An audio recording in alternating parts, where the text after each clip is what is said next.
Hello, everyone.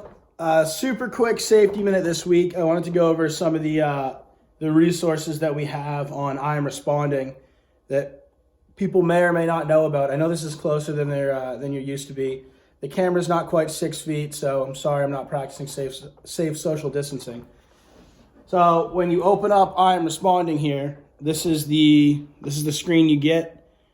This is your dashboard. The iPads look different than the phones. We've talked about this before, but you go to these three little lines here. This gives you a tab, and you can select different things. So we're going to focus on the resources section, but before I want to talk real quick about the secret list. You may or may not have found this. You click secret list, and what it is, they're reports of line of duty deaths. This is a very sobering read.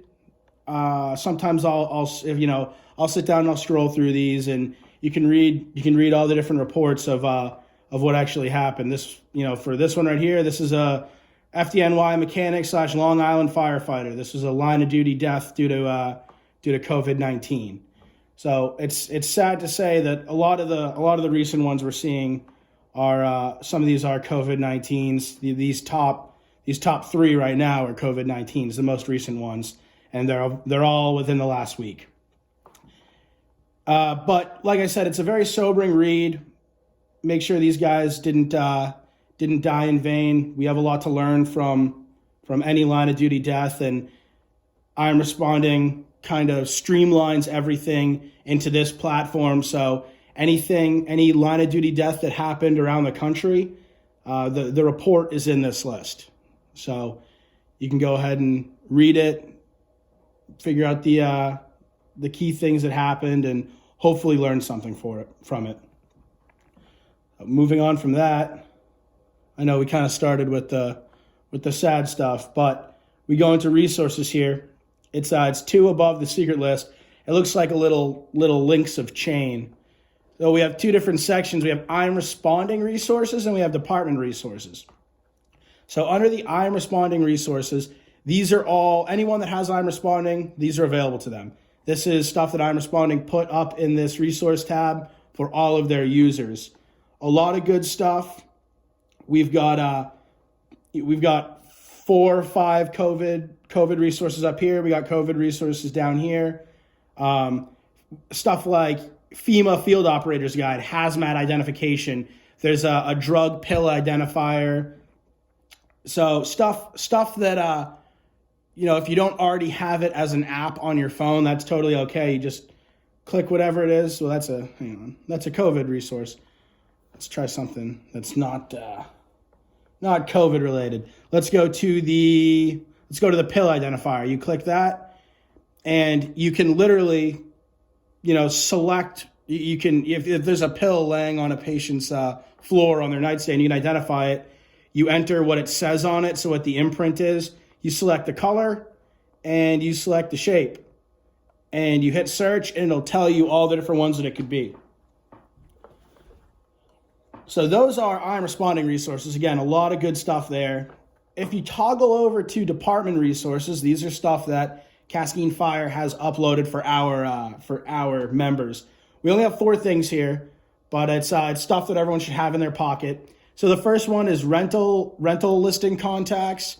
So it's the same as the 911 binder that we have in dispatch and that we have in all the trucks, the red binders. Basically, if there's an address you're at and you need to get in contact with the owner, or see if it's rented to a student, or what have you, you can flip through the rental listing and get the contact information and the other information you need. So this is just an online version of that. We have Training Ship State of Maine Fire Pre-Plan and Training Ship State of Maine Fire and Safety Plan. What these are, I'll click on the TSOMS Fire Plan. What this is, it is a overview. It's loading. Sorry about that. It's an overview of the ship. This is when you go into any ship, you have what's called the fire plan. It's basically a bird's eye view of the ship. It enumerates every single compartment on the vessel. It tells you all the different spaces. It tells you what's in that space as far as if there's anything hazmat in that space, where ventilation is secured, how if it's a berthing, how many occupants the berthing space is meant for. When you get into like galley stuff, it'll tell you exactly like where the pull stations are, the Ansel pull stations for the galley. That's the aqueous potassium carbonate, the what's it called? The APC pull stations for the fixed fire suppression system in the galley. It tells you all kinds of stuff. So God forbid something happened on the ship while it's in port and we have to respond. This is a pretty good resource here. So it goes everywhere from, you got the bridge and the top decks all the way down to the bilge level. And then you also have a cross section of the vessel as well. So pretty good resource. And then our last one is the standard operating procedures, the standard operating guidelines. This, when you click this, it links you to our Google Drive. And this is a view-only copy of our SOPs or SOGs. And it's these are up to date. If you've looked in the red binders up until very recently, you'd see that the SOPs weren't up to date. We're in the process of kind of purging the binders, getting everything up to date in the SOPs, the binders there.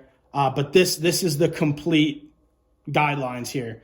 So it goes, you have the 3 different sections. You have admin, and then you can toggle through the different sections in admin. So if we go to health safety, and it gives you all the health and safety SOPs in a non-editing format. So yeah, like I said, although the binders haven't been up to date for a long time, we are working on that. But if you want to look at the SOPs kind of on your own time, if you're not here, you can access this on I'm Responding. So a lot of cool things. I hope I was able to teach you something you didn't already know about I'm Responding. While we're doing all this virtual stuff, we're finding out a lot of cool features with I'm Responding that actually kind of help us do the virtual meetings, and we're going to try to use those resources in the future. But I'm Responding really it's a pretty good bang for our buck. There's a lot of cool resources in there, so expect to see some more stuff with I'm Responding moving forward, aside from just what we traditionally use it for. So thank you very much. Have a great Tuesday, and we'll see you next week.